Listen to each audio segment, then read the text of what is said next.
إبراهيم إنك حميد مجيد সমস্ত প্রশংসা মহান আল্লাহ এর আশীর্বাদ যে আল্লাহ তাআলা সারা ভূমণ্ডলে সাইয়্যিদুল আইয়াম সাইয়্যিদুল মাকান আল্লাহ রাব্বুল আলামিন আমাদেরকে দুনিয়ার সবচেয়ে শ্রেষ্ঠতম জায়গা মসজিদ এবং সপ্তাহের মধ্যে সবচেয়ে শ্রেষ্ঠতম দিন পবিত্র জুমার দিন এবং রমজানের পূর্ববর্তী জুমা অর্থাৎ রমজান আমাদের দরজার সামনে দাঁড়ানো আছে। আল্লাহ তাআলা আমাদেরকে দুনিয়ার সমস্ত কাজকর্ম থেকে আলাদা করে রব্বুল আলামিন আমাদেরকে জুমার নামাজ আদায় করার জন্য মসজিদে আসার তৌফিক নিয়াত করেছেন। সেই মহান মালিকের দরবারে কালিমা শুকর আদায় করলে আলহামদুলিল্লাহ। দরুদ সালাম বর্ষিত হোক বিশ্ব মানবতার আদর্শ মানবতার মহান শিক্ষক উত্তম চরিত্র চরিত্রময় আকায়াত দরবারে নবীয়া মুহাম্মদ মুস্তাফা জনাব মুহাম্মদ রাসূলুল্লাহ সাল্লাল্লাহু আলাইহি ওয়াসাল্লাম।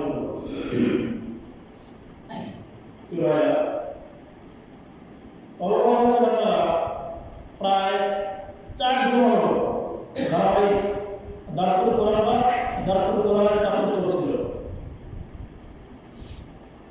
গত জুমা ছিল রমজানের পূর্ব প্রস্তুতি এবং আমাদের করণীয় এই বিষয়ে আলোচনা করা হয়েছে। এখন আমরা বলছিলাম যে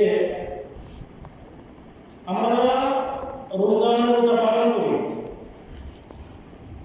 আমাদের 30 বছর 40 বছর 50 বছর 60 বছর এখন বয়স হয়ে গেছে।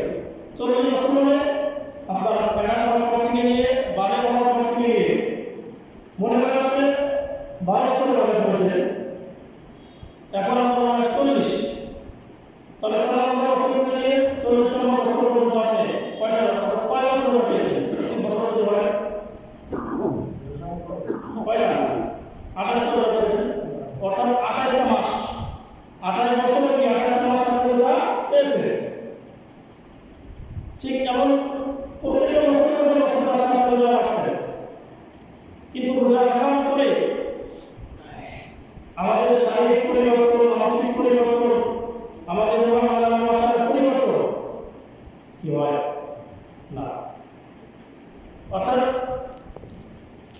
বাইরে একটা মিত্র আমি শুধু রোজা রাখতেছি, বছরের পর আমি রোজা রাখতেছি, কিন্তু রোজা আছে আপনি শিক্ষা আল্লাহ রোজাটা কি কারণে দিয়েছে এটা আমরা গ্রহণ করছি, তাই না? আল্লাহ রোজা প্রত্যেক বছর রাখতেছে, গত বছর আমি রোজা রেখে আসছি, আপনারা রোজা রাখছেন রাখেন নাই, কিন্তু রোজা মাস শেষ আমাদের পূর্ণ অবস্থানে যেমন ছিল ঠিক আমার কি তেমন কোনো পরিবর্তন নেই। এই রোজা যদি আমাদের সারা জীবন রাখে কারণ রোজা উদ্দেশ্য না আপনার ইসলামের প্রত্যেকটা বিধান শুধু না যত বিধান আছে আল্লাহ দিয়েছেন আমাদের উপরে খরচ করে প্রত্যেকটা বিধান খরচ করার উদ্দেশ্য হলো নামাজ খরচ করার উদ্দেশ্য হলো শুধু নামাজ না, প্রত্যেকটা বিধানের খরচ করার পিছনে জিহাদের একটা বিষয় রয়েছে, একটা শিক্ষা রয়েছে।